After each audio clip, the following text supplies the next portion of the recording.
वाहिगुरु जी का खालसा वाहिगुरु जी की फतेह। जैसे कि हम जानते हैं कि श्री गुरु ग्रंथ साहिब जी में बहुत सारे पशु पंछियों के नाम हैं। इसी तरह बहुत से कीटों के भी नाम हैं जिन्हें हम छोटे आकार के जानवर भी कहते हैं। उसी में से एक है चींटी। संगत जी, चींटी का नाम गुरबानी में काफी बार आया है।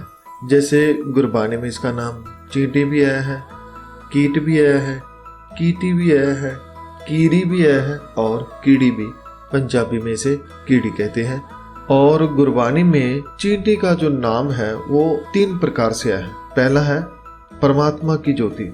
जैसे हम सब में उस रब की ज्योति है, ऐसे वह भी उसी का एक हिस्सा है। दूसरा है विनम्रता की निशानी। गुरबानी में जब विनम्रता की बात आती है तो चींटी का नाम लिया जाता है कि हमें चींटी जैसा विनम्र बनना है। और तीसरा है कमजोरों की निशानी।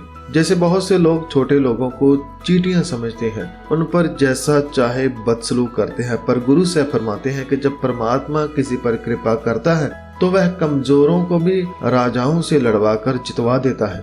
जैसे गुरु गोविंद सिंह जी ने सभी छोटी बड़ी जाति वालों को एक कर दिया, उन्हें खालसा बना दिया, और जिसे लोग छोटा समझते थे, अछूत समझते थे, उसे भी गुरु साहब ने गले से लगाया और सिंह बना दिया। और उन कमजोरों के हाथ में जब तलवार आई, गुरु की शिक्षा आई, तो उन्होंने बड़े बड़े सिंहासन हिला दिए।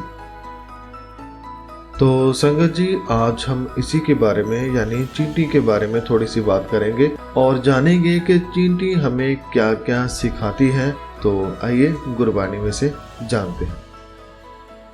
सबसे पहले जैसे कि हमने जाना कि चींटी भी उस रब की बनाई हुई बड़ी ही प्यारी कीट है, एक जीव है। जैसे कि गुरु साहब फरमाते हैं कि एकल माटी कुंजर चींटी पाजन है बहु नाना रे।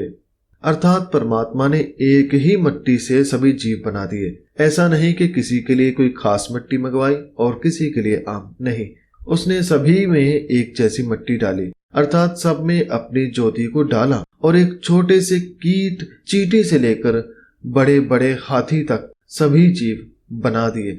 ऐसे परमात्मा ने कुदरत को बनाया। और इस कुदरत में जितने भी जीव हैं, जंतु हैं और भी जितने प्रकार की कुदरत है, उन सब का अपना अपना रोल है। जिसे जो रोल दिया है वह बड़ी खूबसूरती से निभा रहा है। जैसे पेड़, फूल, जानवर, पंछी सब अपना अपना काम करते हैं, लेकिन केवल एक इंसान ही एक ऐसा जीव है जिसे पता नहीं कि उसे क्या करना है, वह क्यों इस धरती पर आया है। एक वही है जिसे अपना रोल पता नहीं है। परंतु संगत जी, अगर देखा जाए तो हमारे इस सवाल का जवाब गुरबानी में बहुत बार लिखा है, लेकिन वही जीवन के रहस्य को, यहाँ आने के मकसद को जान पाता है जो गुरबानी द्वारा खुद को जान लेता है, खुद को ढूंढ लेता है, खुद को पहचान लेता है। विनम्रता। संगत जी, हर एक जीव हमें कुछ ना कुछ सिखाता है। हर किसी में कोई ना कोई गुण जरूर होता है। जैसे चींटी, इसमें एक बहुत ही बड़ा गुण छुपा है और वह है विनम्रता का गुण। संगत जी, चींटी की विनम्रता की बात जपजी साहब में भी आती है, जहां पर गुरु साहब फरमाते हैं कि समुंद साह सुल्तान गिरहा सेती माल तन कीड़ी तुलन होवनी जे तिस मनो ना विसरह। साह का अर्थ है शाह और कीड़ी का अर्थ है चींटी। तो गुरु साहब फरमाते हैं कि अगर कोई बहुत ही महान हो, उसके पास बहुत ही दौलत हो, समंदरों का वो बादशाह हो या पहाड़ों जितना उसके पास खजाना हो, लेकिन यदि उसके मन में रब नहीं है, यदि वह अहंकारी है, लोभी है, तो वह सब व्यर्थ है। वह उस चींटी के बराबर भी नहीं जिस चींटी को कभी परमात्मा नहीं भूला। संगत जी, यहाँ पर उस विनम्र इंसान के बारे में बताया है जिसने परमात्मा को पा लिया है, जो भीतर से बहुत निर्मल है, जिसमें विनम्रता भरी हुई है। संगत जी, जिसमें विनम्रता होती है उसमें फिर अहंकार या अभिमान नहीं रहता। इसलिए गुरु साहब फरमाते हैं कि चींटी के बराबर कोई नहीं है। और जैसे कि आपने देखा है कि चींटियां कितनी मेहनती होती हैं, वह सारा दिन काम करती हैं, वह अपने वजन से ज्यादा उठाकर अपना और अपने साथियों का पेट पालती हैं, वह सर्दी का खाना इकट्ठा करती हैं, उनमें एकता होती है, भाईचारा होता है, वह दूसरे का दर्द समझते हैं, वह अपने लीडर के हुक्म में चलते हैं। शायद चींटी के काम और उसके व्यवहार को देखकर ही गुरु साहब ने चींटी को विनम्र कहा। और संगत जी, विनम्र क्या होता है, इसका क्या अर्थ है, इसके बारे में 2-3 पॉइंट मैं बताना चाहता हूँ। पहला कि जिसके अंदर घमंड या अहंकार ना हो वह विनम्र है।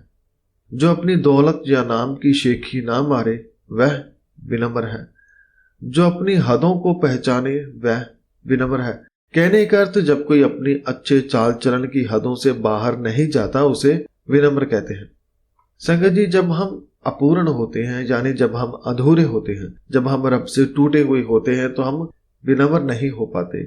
एक बड़ी और सुंदर इमारत को बनाने के लिए जैसे उसकी नींव गहरी खोदी जाती है, ऐसे ही हमारा शरीर है।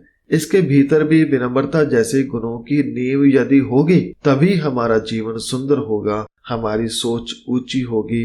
और गुरु साहब इसी के ऊपर यानी विनम्रता के ऊपर एक और उदाहरण चींटी से लेते हुए फरमाते हैं कि हर है खांड रेत में है बिखरी, हाथी चुनी न जाए, कह कबीर गुर भली बुझाई, कीटी होए क्या खाए।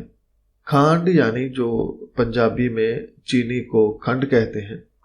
इन पंक्तियों का अर्थ है कि जैसे मान लीजिए परमात्मा और उसका नाम एक खांड यानी चीनी के दाने के बराबर है, जो हर जगह बिखरा पड़ा है, लेकिन उसे हाथी बनकर हम नहीं खा सकते। कहने का भाव कि यदि हम अभिमानी हैं, अहंकारी हैं, तो हम रब को नहीं पा सकते। उसको पाने के लिए हमें अहंकार छोड़ना पड़ेगा और चींटी बनना पड़ेगा।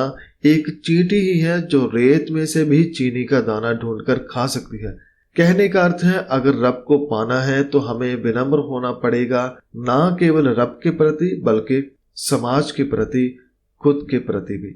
जब हम अंदर से साफ होंगे, निर्मल होंगे, अच्छे गुणों से भरे होंगे, विकार रहित होंगे, तभी हम अंदर और बाहर सब कुछ साफ साफ देख पाएंगे, हम परमात्मा से मिल पाएंगे, हम अपने आने का मकसद जान पाएंगे।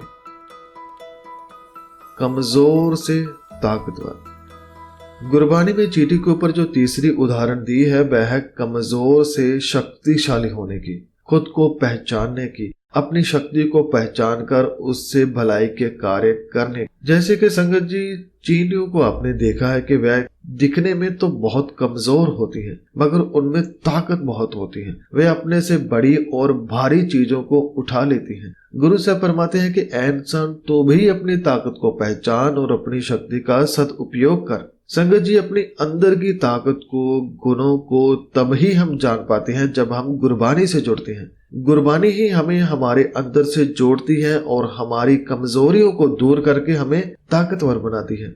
जैसे कि गुरु साहब फरमाते हैं कि कीरी जीतो सगला पवन, अर्थात यदि चींटी के ऊपर परमात्मा मेहर कर दे तो वह कमजोर चींटी की तरह दिखने वाला मन भी अपने जगत को जीत लेता है।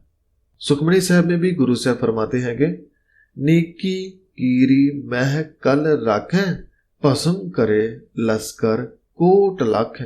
अर्थात जब किसी छोटी सी चींटी के ऊपर भी भगवान अपनी कृपा करता है, उसे शक्ति देता है, तो वह लाखों करोड़ों लश्करों से तैनात सैनिकों को भी हराकर भस्म कर देता है। तो संगत जी, हमें अपनी शक्ति को, अपने भीतर जो परमात्मा की ज्योति है, उसे पहचानना है। जब तक हम उसे नहीं पहचानते तब तक हम कमजोर रहते हैं। हमारे ऊपर कभी काम अपना जोर डाल देता है, कभी क्रोध हमें जीत लेता है, कभी हम लोभ से हारते हैं, कभी तृष्णा से हार जाते हैं। हम हमेशा विकारों के हाथों हार जाते हैं। क्यों हार जाते हैं? क्योंकि हमारे पास ताकत नहीं होती। हमारी ताकत प्रभु गुण होते हैं। जैसे हमारे पास सब्र होना चाहिए, दया होनी चाहिए, प्रेम, विनम्रता, संतोष, सत्य, ईमानदारी, आदर, निर्भयता आदि गुण और विवेक बुद्धि होनी बहुत जरूरी है, ताकि हम सही गलत की पहचान कर सकें। इसलिए संगत जी, गुरबानी पढ़ना समझना बहुत जरूरी है। गुरबानी ही हमें खुद से जोड़ती है। गुरबानी जब हमारे भीतर जाती है तो वह हमारे भीतर बहुत सारे गुण लेके आती है, और जैसे जैसे हमारे अंदर गुण बढ़ते हैं, सद्गुण बढ़ते हैं, तो हमारे भीतर की जो बुराई होती है, जो कमजोरी होती है, वो दूर होने लग जाती है। तो संगत जी, ये थी आज की वीडियो जिसमें हमने चींटी से जीवन का सार गुरबानी द्वारा सीखा। गुरु साहब ने समझाया कि जहाँ हमें भीतर से विनम्र होना है, वहीं हमें अपनी ताकत को भी भीतर से पहचानना है, उसे जानना है और उसका उपयोग करना है। और संगत जी, गुरु साहब की इस तरह की शिक्षाओं से न केवल हमारा ज्ञान बढ़ता है, बल्कि उससे हमारी सोच और हमारा जीवन और भी सुंदर और पवित्र बनता है, जिससे हम रब से जुड़ पाते हैं, हम सबसे एक सा व्यवहार कर पाते हैं। तो आज की वीडियो में इतना ही। वीडियो बनाते हुए तमाम गलतियों की मैं क्षमा चाहता हूँ। मैं धन्यवाद करता हूँ साहब श्री गुरु ग्रंथ साहब जी महाराज जी का, और आप सबका भी शुक्रिया। वाहिगुरु जी का खालसा, वाहिगुरु जी की फतेह।